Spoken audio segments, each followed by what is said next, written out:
انشاءاللہ آج ہم لوگ جن چیزوں سے روزہ ٹوٹ جاتا ہے اس کے بارے میں 3 شرطوں کے تعلق سے باتیں سنیں گے۔ دیکھیے، جان بوجھ کر کے کھانے پینے سے اور جان بوجھ کر کے بیوی سے ملنے سے، جان بوجھ کر کے منی خارج کر دینے سے، اور اسی طریقے سے جان بوجھ کر کے قی کر دینے سے، اور کئی چیزیں ہیں، 8-9 چیزیں ہم لوگ سنیں گے۔ ان چیزوں کے ذریعے سے روزہ ٹوٹ جاتا ہے، لیکن جن چیزوں سے روزہ ٹوٹتا ہے ان میں 3 شرطیں 3 شرطیں ہوں گی تو روزہ ٹوٹے گا، ورنہ نہیں ٹوٹے گا۔ پہلی بات تو یہ ہے کہ جو روزہ دار آدمی ہے اس کو علم ہونا چاہیے کہ یہ روزہ توڑنے والی چیز ہے۔ اگر معلوم ہی نہیں ہے کہ اس چیز سے روزہ ٹوٹتا ہے کہ نہیں ٹوٹتا ہے، معلوم نہیں ہے اور ایسی چیز کر لیا تو روزہ نہیں ٹوٹے گا، یہ پہلی بات ہے۔ دوسری بات یہ ہے کہ اس کو یاد ہونا چاہیے، بھول کر کے اگر کوئی روزہ توڑنے والی چیز کر لیا تو اس سے روزہ نہیں ٹوٹتا۔ اسی طریقے سے تیسری بات یہ ہے کہ اگر کوئی زبردستی مجبور کر کے ایسے کام کروایا جس سے روزہ ٹوٹ جاتا ہے تو بھی روزہ نہیں ٹوٹے گا۔ ان تینوں باتوں کی بنیاد جو ہے ایک حدیث ہے۔ سنن ابن ماجہ کے اندر ایک حدیث ہے 2040/3 کے اندر اللہ کے نبی صلی اللہ علیہ وسلم نے فرمایا، ان اللہ قد تجاوز عن امتی الخطا والنسیان وما استکرہوا علیہ، کہ اللہ تعالیٰ نے میری امت کی غلطی، بھول چوک اور جس پر مجبور کر دیا گیا معاف کر دیا۔ اللہ تعالیٰ نے میری امت سے خطا کو اور بھول چوک کو اور مجبور کر دیا گیا، ان تینوں چیز کو اللہ تعالیٰ نے معاف کر دیا۔ یہی بنیاد ہے تینوں شرطوں کی۔ تو پہلی بات جو ہے کہ بندے کو علم ہونا چاہیے۔ اگر بے علم، بغیر جانکاری کے کوئی روزہ توڑنے والی چیز کو کر دیا، کام کو کر دیا، تو روزہ نہیں ٹوٹے گا۔ اور اللہ تعالیٰ نے قرآن مجید میں یہ فرمایا ہے، سورۃ البقرہ میں 280/6 نمبر کی آیت میں ہے یہ بات ہے کہ بندہ کہتا ہے ربنا لا تؤاخذنا ان نسینا او اخطانا، کہ اے ہمارے رب اگر ہم بھول گئے یا غلطی خطا ہو گئی تو ہمیں نہیں پکڑنا۔ جب یہ بندہ کہتا ہے تو مسلم کے اندر حدیث ہے کہ اللہ تعالیٰ کہتا ہے قد فعلت، بندہ میں نے ایسے ہی کیا، اے بندہ میں نے ایسے ہی کیا۔ تو اب سوچیے کہ اللہ تعالیٰ کتنا بندوں پر مہربان ہے۔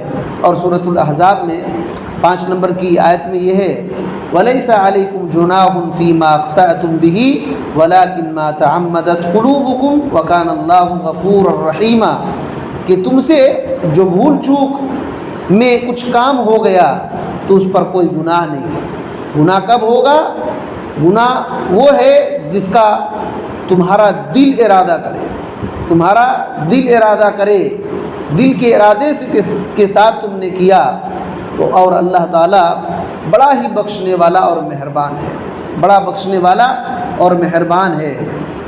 تو یہ بات ہے۔ اسی وجہ سے اگر وقت کے بارے میں بھی اگر کسی کو جانکاری نہیں ہوا، مثال کے طور پر اگر سورج ڈوب گیا ہے، سورج ابھی نہیں ڈوبا ہے اور اس کو علم نہیں ہے اور روزہ کھول دیا، توڑ دیا، اور بعد میں پتہ چلا کہ تو ابھی سورج ڈوبا ہی نہیں ہے، تو انشاءاللہ روزہ مکمل ہو جائے گا، اس کا روزہ مکمل ہو جائے گا۔ نبی صلی اللہ علیہ وسلم کے زمانے میں ایسا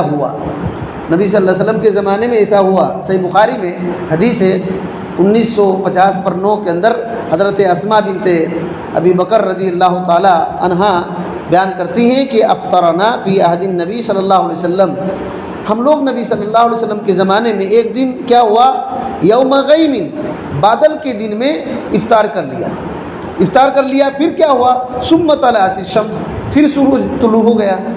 بادل تھا، ہم نے افطاری کر لیا، پھر پتہ چلا کہ تو ابھی سورج طلوع ہی ہے، طلوع ہو گیا. تو امام ابن تیمیہ رحمۃ اللہ علیہ نے حقیقت الصیام کے اندر کہتے ہیں کہ اس حدیث کی راوی میں ایک ہشام ہے، ہشام بن عروہ. انہوں نے کہا کہ پھر قضا کا اللہ کے رسول صلی اللہ علیہ وسلم نے حکم نہیں دیا، قضا کا اللہ کے رسول صلی اللہ علیہ وسلم نے حکم نہیں دیا کہ تم لوگ سورج ڈوبنے سے پہلے ہی روزہ کھول لیے تھے، اب دوبارہ روزہ رکھو. آپ صلی اللہ علیہ وسلم نے قضا کا حکم نہیں دیا. اسی طریقے سے فجر طلوع ہو گیا ہے، یعنی سحری کا وقت ختم ہو چکا ہے اور بندہ کو معلوم نہیں تھا اور کھا پی لیا، تو بھی اپنے روزے کو مکمل کرنا چاہیے، اس سے روزہ ختم نہیں ہوتا. بہت مشہور حدیث ہم لوگ سنتے ہیں، صحیح بخاری میں یہ حدیث ہے 1916 نمبر میں.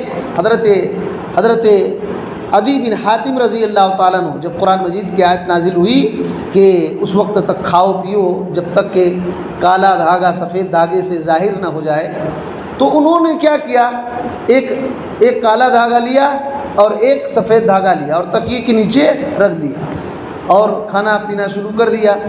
اور جب تک کہ رنگ ظاہر نہیں ہوتا اسی طریقے سے کھاتے پیتے رہتے. صبح ہوئی، نبی صلی اللہ علیہ وسلم کے پاس پہنچ گئے اور کہا کہ اللہ کے نبی صلی اللہ علیہ وسلم میں نے ایسا کیا. تو آپ صلی اللہ علیہ وسلم نے کہا کہ ایسی بات نہیں ہے، بلکہ کالا دھاگے سے مراد اور سفید دھاگے سے مراد دن کی سفیدی اور رات کی سیاہی ہے. صبح کاذب ہوتا ہے، صبح ہو جاتا ہے لیکن اندھیرا پن ہوتا ہے، اور ایک ہوتا ہے صبح صادق، بالکل اجالا کی طرح ہوتا ہے، وہ مراد ہے.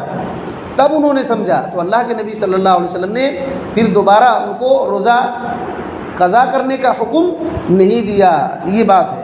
دوسری بات یہ ہے کہ یاد ہونا چاہیے. بھول کے اگر کوئی کھا لی یا پی لیا یا کوئی بھی ایسے کام کر دیا جس سے روزہ ٹوٹ جاتا ہے تو روزہ ٹوٹے گا نہیں. حدیث ہے صحیح بخاری اور مسلم میں 1930 پر 3 کے اندر صحیح بخاری میں ہے کہ آپ صلی اللہ علیہ وسلم نے کہا من نسیا وهو صائم، جو آدمی روزے سے اور بھول گیا، فاکل او شربا، کھا لیا یا پی لیا، تو فلیتم صومہ، اپنے روزے کو مکمل کر لے. کیوں؟ انما اطعمہ اللہ وسقاہ، کیونکہ اللہ نے اس کو کھلایا پلایا ہے، اللہ نے اس کو کھلایا پلایا ہے. بھول کر کے ایسا ہوتا ہے کہ بھول کر کے کبھی بندہ کھا لیتا ہے کبھی پی لیتا ہے، کھا لیا پی لیا اس کے بعد یاد ہوا تو فوراً چھوڑ دے اور یہ روزہ مکمل کر لے، اس کا روزہ ہو گیا ہے، اس کا روزہ مکمل ہے. اسی حدیث کے اوپر امام بخاری رحمۃ اللہ علیہ نے تعلیقاً تابعی کے اقوال کو ذکر کیا ہے. اور تابعی عطا رحمۃ اللہ علیہ کہتے ہیں کہ ان استنثرا، اگر کوئی آدمی ناک میں پانی لے، وضو کرتے وقت ناک میں پانی لیتا ہے، فدخل الماء فی حلقہ، اس کے پانی ناک سے اوپر چڑھ کر کے حلق تک پہنچ گیا، فلا بأس، تو کوئی حرج نہیں، کیونکہ جان بوجھ کر کے ایسا نہیں کیا، کوئی حرج نہیں ہے. اور حسن بصری رحمۃ اللہ علیہ کا قول امام بخاری رحمۃ اللہ علیہ نے ذکر کیا کہ ان دخل حلقہ الذباب، کہ مکھی کسی کے حلق میں داخل ہو گیا روزے کی حالت میں، تو فلا شیء علیہ، اس پر کوئی حرج نہیں ہے. ایسا نہیں کہ اب روزہ ٹوٹ گیا، کیونکہ جان بوجھ کر کے مکھی کو داخل نہیں کیا ہے. تو یہ بات ہے. اسی طریقے سے حسن بصری رحمۃ اللہ علیہ اور مجاہد رحمۃ اللہ علیہ یہاں تک کہتے ہیں ان جامع، کہ اگر بیوی سے مل لیا ناسیا فلا شیء علیہ، بھول کر کے مل لیا ہے، اس کو پتہ ہی نہیں کہ روزے کی حالت سے ہوں، اور بھول کر کے بیوی سے بھی مل لیا تو اس کا روزہ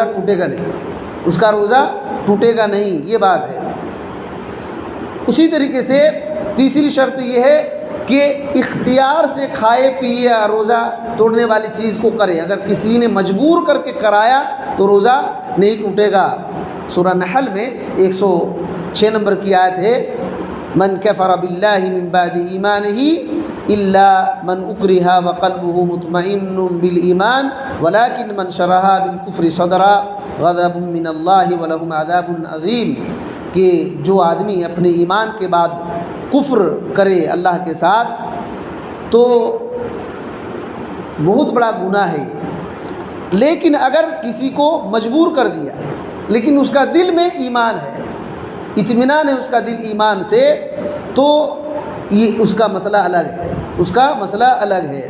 لیکن کوئی آدمی کھلے دل سے اللہ کے ساتھ کفر کرے تو اللہ تعالیٰ کا غضب اس پر نازل ہوتا ہے اور بہت بڑا عذاب ہوتا ہے اس پر۔ لیکن مجبور کسی نے کر دیا، کفر کرایا، تو یہ اس کا مسئلہ الگ ہے۔ تو یہ بات ہے۔ اسی وجہ سے علماء نے ایک بات لکھا ہے کہ اگر کسی آدمی نے زبردستی اپنے بیوی سے رمضان میں مل لیا زبردستی، تو مرد کا روزہ ٹوٹ جائے گا، عورت کا روزہ نہیں ٹوٹے گا۔ مرد کا روزہ ٹوٹ جائے گا، عورت کا روزہ نہیں ٹوٹے گا۔ یہ علامہ ابن عثیمین رحمۃ اللہ علیہ نے اسی آیت سے استدلال کرتے ہوئے ذکر کیا ہے۔ اور اسی طریقے سے بندہ جا رہا ہے، مٹی دھول وغیرہ منہ میں داخل ہو گیا اور اس طریقے سے اس سمجھ نہیں پایا تو اس کا بھی روزہ نہیں ٹوٹے گا۔ اس طریقے سے کئی باتیں ہیں، انشاءاللہ ہم لوگ روزہ توڑنے والی چیزوں کے تعلق سے کل سنیں گے۔ اللہ تعالیٰ سے دعا ہے کہ اللہ تعالیٰ ہمیں ان باتوں کو صحیح سمجھنے کی توفیق دے، ہمارے روزوں کی حفاظت فرمائے اور قبول فرمائے، آمین۔